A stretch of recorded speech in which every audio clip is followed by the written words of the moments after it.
Selamünaleyküm arkadaşlar. Farabi Online Dershanesi'ne hepiniz hoş geldiniz. Bu videomuzda sizlerle dördüncü ünitemizin B ve C kısımlarını işleyeceğiz. Dördüncü ünitemizin B kısmı eğitim hayatı, eğitim haberleri. Bu bölümde arkadaşlar maktansa zarf fiilinden ve de zamirlerden bahsedeceğiz. Bırakmaktansa sevmeme rağmen, a rağmen kalıbını göreceğiz arkadaşlar. İşlerimi hafta sonuna bırakmaktansa şimdi yaparım daha iyi. Maktansa zarf fiilini kullanmış arkadaşlar. Aksiyon filmlerini sevmeme rağmen bu filmi hiç beğenmedim kalıbını dil bilgisi konumuzda görüyoruz arkadaşlar. Şimdi okuma metnimize geçiyoruz. Türkçe farklı bir dil. Orta Doğu Teknik Üniversitesi diller üzerine bir araştırma yaptı. Bu araştırmaya göre insan beyni Türkçe cümleleri anlamak için diğer dillerin aksine iki kez işlem yapıyor. İnsanlar dillerini kullanırken beynin birçok bölümünde karmaşık işlemler gerçekleşiyor. Bilim adamları artık bazı teknikler sayesinde insanların beynindeki dil işlemlerini tanımlıyor. Günümüzde bilim insanları beyin dil bilim çalışmalarına önem veriyor. Geçen yıl ODTÜ Beyin Dil Bilim Çalışmaları için bir laboratuvar kuruldu. Bu laboratuvarda bilim adamları insanların dili öğrenme ve kullanma süreçlerini araştırmaya çalışıyor. Bu çalışmalara göre Türkçe konuşma ve dinleme sırasında insan beyni diğer dillerden farklı olarak daha fazla işlem yapıyor. Bu fazla işlemler İngilizce ve Almanca'da yok. Bunun sebebi Türkçenin gramer yapısı. Türkçe'de fiillerin cümlenin sonunda yer alması ve Türkçenin sondan eklemeli bir dil olması nedeniyle kişi cümleyi anlamak için onu baştan sona kadar aklında tutuyor. Fiili okuduktan sonra cümleyi beyninde tekrar ediyor. İngilizce'de bu durum yok. Bu durum Türkçe ve diğer Avrupa dilleri arasında bir fark yaratıyor. Bu metinde gördüğünüz gibi arkadaşlar Türkçe ve diğer diller arasında bir kıyaslama yani karşılaştırma söz konusu. Şimdi hazırlık çalışmamıza geçiyoruz. Metindeki kelimeleri eş, yakın anlamlarıyla eşleştirelim. Şimdi arkadaşlar yukarıdaki metinde bazı kelimeler verilmiş. Bu kelimelerin yerine kullanılırsa cümlenin anlamının değişmeyeceği kelimeleri bizden bulmamız isteniyor. Bazı. Şimdi hemen buradan buluyorum arkadaşlar. Bir iki tanesi için böyle yapacağım. Bilim adamları artık bazı teknikler sayesinde insanların beynindeki dil işlemlerini tanımlıyor. Bazı teknikler diyerek bu tekniği vurguluyor. Yani arkadaşlar burada bakıyorum bazının karşılığına denk gelecek kelimeye. Eylem, aktivite, dil bilgisi tersine kimi. Bazı ve kimi arkadaşlar yakın anlamlıdır. Mesela bazı çocuklar yemeklerini çok zor yerler. Kimi çocuklar yemeklerini çok zor yerler. Bu iki cümlenin de anlamı birbiriyle aynıdır arkadaşlar. İkinci kelimem ise aksine. Aksineye karşılık gelecek eylem, aktivite, dil bilgisi tersine. Şimdi size bir örnek veriyorum arkadaşlar. Öğretmenimizin söylediğinin aksine toplantı bugüneymiş dediğim cümleyle öğretmenimin söylediğinin tersine toplantı bugüneymiş cümlesi aynı anlama geliyor arkadaşlar. Okulda yapılan işlem sonucunda öğrenciler bu kermesi bitirdi cümlesiyle okulda yapılan aktivite sonucunda öğrenciler bu kermesi bitirdi aynı anlama gelir arkadaşlar. Gramer neydi arkadaşlar? Burada bakıyorum. Bunun sebebi Türkçenin gramer yapısı. Gramer ne demektir arkadaşlar? Dil bilgisi demektir. Mesela şöyle cümle kurabiliriz. Türkçenin gramer yapısı ile İngilizcenin gramer yapısı farklıdır. Cümlesinden arkadaşlar bizim anladığımız Türkçenin dil bilgisi ile İngilizcenin dil bilgisinin farklı olduğu. Fiil eylemdir arkadaşlar. Ben konuyu anlatırken de hep size fiil eylem diye anlatmıştım. Buradan da aklınıza gelebilir arkadaşlar. Metni anlayarak cevaplamamız gereken bir hazırlık çalışması verilmiş. Metinde aşağıdaki bilgilerden hangileri var? İşaretleyelim. Araştırmaların yeri verilmiş mi arkadaşlar? Verilmiş. Araştırmanın yeri neresiydi? ODTÜ'de bir laboratuvar kuruldu ve orada çalışmalar yapıldı. Bunu işaretliyorum. Türkçenin diğer dillerden farkı verilmiş mi? Evet arkadaşlar, verilmiş. Nedir? Bunun sebebi Türkçenin gramer yapısı, yani dil bilgisi yapısı. Türkçeyi öğrenme hızı. Türkçeyi öğrenme hızı arkadaşlar. Burada herhangi bir bilgi verilmemiş. Bunu işaretlemiyoruz. Araştırmanın aşamaları. Araştırmanın aşaması da burada herhangi bir şekilde ifade edilmemiş arkadaşlar. Araştırmanın sonucu ifade edilmiş. Neymiş? Türkçe sondan eklemeli bir dil. Bu yüzden diğer Avrupa dilleriyle Türkçe ayrı bir kategoriye giriyor. Araştırmanın süresi. Araştırmanın süresi hakkında bir bilgi yok arkadaşlar. Araştırmanın önemi. Araştırmanın önemi metinde verilmiş arkadaşlar. Nedir? Günümüzde bilim adamları beyin dil bilimi çalışmalarına önem veriyor ve bu sebepten diye metinde açıklama yapılmış. Bu metinde araştırmanın önemi de vurgulanmış arkadaşlar. O yüzden bunu da işaretliyoruz. Dördüncü ünitemizin B kısmının dil bilgisi konusunda zarf fiiller, fiil artı maktansa kalıbıyla oluşturulmuş dil bilgisi kavramımız var arkadaşlar. Bu zarf fiil ana cümledeki işin yan cümledeki işe tercih edildiğini anlatır. Tercih edilmek ne demektir arkadaşlar? Seçmek, yani tallaş demektir. İki tane seçenek var. Onu birisini seçiyor. Ben okula gitmektense evde yatmayı tercih ederim. Ne yaptım? Okula gitmek seçeneğim vardı. Evde yatmak seçeneğim vardı. Ben evde yatmak seçeneğimi seçtim. Yani talladım. Böyle arkadaşlar. Şimdi örneklere bakıyoruz. Vapur iskelesine tramvayla gitmektense yürüyelim. Mesafe kısa. Birinci seçeneğim neymiş? Tramvayla gitmek. İkinci seçeneğim neymiş? Yürümek. Bunlar hangisini seçmiş arkadaşlar? Yürümeyi seçmiş. Vapur iskelesine tramvayla gitmektense burada kurulan zarf fiil iki tane seçenek arasından birinin seçildiğini bize gösteriyor. E-posta göndermektense gidip konuşacağız. Böylesi daha iyi. Gördüğünüz gibi e-posta göndermek yerine gidip konuşmayı seçmiş. Kilo vermek için hiçbir şey yememektense spor yaparım. Yemek yememek yerine spor yapmayı tercih etmiş. Onunla çalışmaktansa ölürüm daha iyi. Onunla çalışmak yerine ölmeyi tercih etmiş arkadaşlar. Bizden de aşağıdaki cümleleri örneklerdeki gibi doldurmamız istenmiş. Bütün günümü evi temizleyerek geçirmektense arkadaşlarımla dışarıda buluşurum. Yani evi temizlemek yerine arkadaşlarıyla buluşmayı tercih etmiş. Kahvaltıda çay içmektense, arkadaşlar bu maktansa yapısına göre buradaki A'lar E olabilir. Maktansa, mektense şeklinde. Çay içmektense, kahvaltıda çay içmektense kahve içmeyi tercih ederim şeklinde arkadaşlar. Yine zarf fiilimiz kullanılmış. Doğum gününü büyük bir partiyle dışarıda kutlamaktansa, gördüğünüz gibi bazısında maktansa bazısında mektense kelimenin hangi ünlüyü içerdiğine bağlı arkadaşlar. Kutlamaktansa evde kutla bence. Yani evde kutlamayı tercih etmiş. Her gün bütün gazeteleri almaktansa haberleri internetten takip etmeli. Bu akşam konsere gitmektense güzel bir restoranda sakin bir yemek yiyelim mi? Bu cümlelerin her birinde arkadaşlar iki seçenekten birisi seçilmiş, tercih edilmiş, tallaş olmuş. Fiil, mame, iyilik ve rağmen geliyorsa arkadaşlar bu bir zarf fiildir. Yan cümle ile ana cümle arasındaki karşıtlığa işaret eder. Yani arkadaşlar zıtlık.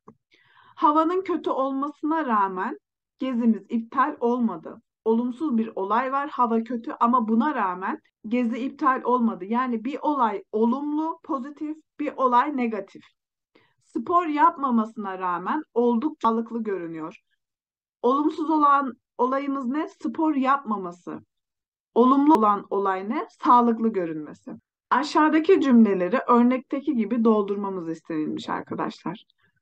Bütün bildiklerimi anlatmama rağmen hala bana inanmıyorlar. Nedir arkadaşlar? Bütün bildiklerini anlatması olumlu.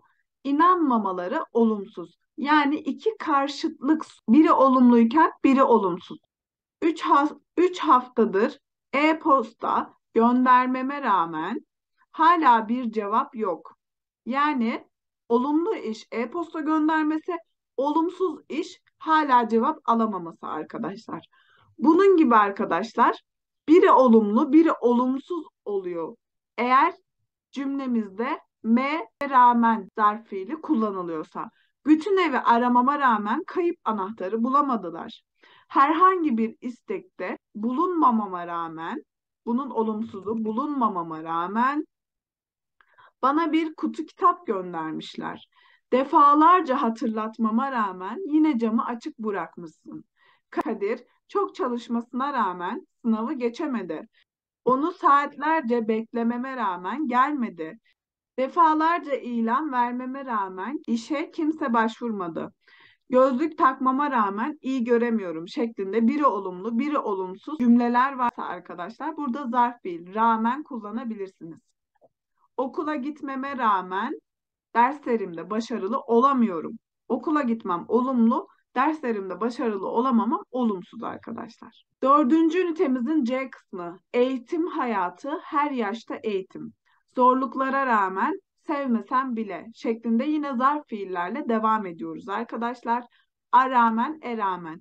Bütün zorluklara rağmen, gördüğünüz gibi bütün zorluklara rağmen eğitimini tamamladı.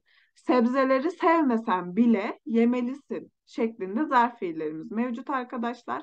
Zarf fiil konumuz arkadaşlar. Fiil, sase, bile. Bu zarf fiiller yan cümledeki fiilin gerçekleşmesinin ana cümledeki yargının gerçekleşmesinin şartı olmadığını ifade etmesine yarar. Yani arkadaşlar iki iş var. Bu işten birincisi ister olsun ister olmasın ikinci iş gerçekleşecek. Yani örnek veriyorum. Sen istemesen bile bu ödevi yapmak zorundasın. Yani bir iş var istenilmiyor ama ikinci işi yapmak zorunluluk. Mesela sen gelirsen ben de gelirim. Oradaki sase şart bildirir arkadaşlar. Ama burada bile arkadaşlar bu şart olmadığı anlamına geliyor. Mesela örnek verelim. Sen gelmesen bile biz gideceğiz. Yani ister gel ister gelme sonuç olarak biz gideceğiz. Sen gelirsen de gelmesen de bu sonuç değişmeyecek anlamı var. Annem kabul etmese de ben o konsere gideceğim. Burada da arkadaşlar bile ve de aslında cümleye aynı anlamı katıyor. Annem kabul etmese de ben o konsere gideceğim. Hemen hazırlanıp çıksak bile filme yetişemeyiz. Artık istesek de gençlik günlerimize dönemeyiz. Burada gördüğünüz gibi bile ve de arkadaşlar zarf fiil olarak yan cümledeki fiilin gerçekleşmesinin ana cümledeki yargının gerçekleşmesi şartı olmadığını ifade ediyor. Şimdi aşağıdaki boşlukları örneklerdeki gibi doldurmamız istenilmiş. Bütün gece çalış nokta nokta bu işleri bitiremezsin. Nedir arkadaşlar? İkinci işimiz olumsuz. Bütün gece çalışsan bile bu işleri yetiştiremezsin şeklinde fiil, sase ve bile kullanarak arkadaşlar şart olmadığını ifade ediyoruz. Bütün gece çalışsan bile bu işleri bitiremezsin. Ödevlerin hepsini bitir nokta nokta en azından başlayalım. Ödevlerin hepsini bitirmesen bile en azından başlayalım. Tiyatroya git nokta nokta salona giremeyiz çünkü oyun başlamak üzere. Tiyatroya gitsek bile salona giremeyiz çünkü oyun başlamak üzere. Gördüğünüz gibi arkadaşlar, yan cümledeki fiilin gerçekleşmesinin ana cümledeki yargının gerçekleşmesinin şartı olmadığını gösterir. Tadını beğen nokta nokta bu ilacı içmek zorundasın.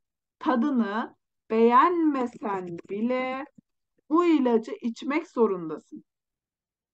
Diyet yap nokta nokta zayıflayamıyor. Diyet yapsa bile zayıflayamıyor. Yani diyet yaparsan zayıflarsın. Burada bir şart vardır arkadaşlar. Sase fiile gelir diye diyet yaparsan zayıflarsın. Buradaki şart arkadaşlar burada söz konusu değil. Diyet yapsan bile zayıflayamazsın. Ana cümlemizin arkadaşlar şartının olmadığını ifade ediyor. İsim artı a rağmen arkadaşlar. Yukarıda gördüğümüz zarf fiilin bir çeşidi arkadaşlar. Bu zarf fiil cümlede karşıtlık ilgisi kurar. Yani fırtınaya rağmen gemi yola çıktı şeklinde. Yani arkadaşlar aslında sonucun beklenilmeyen bir sonuç olduğunu bize bildirir.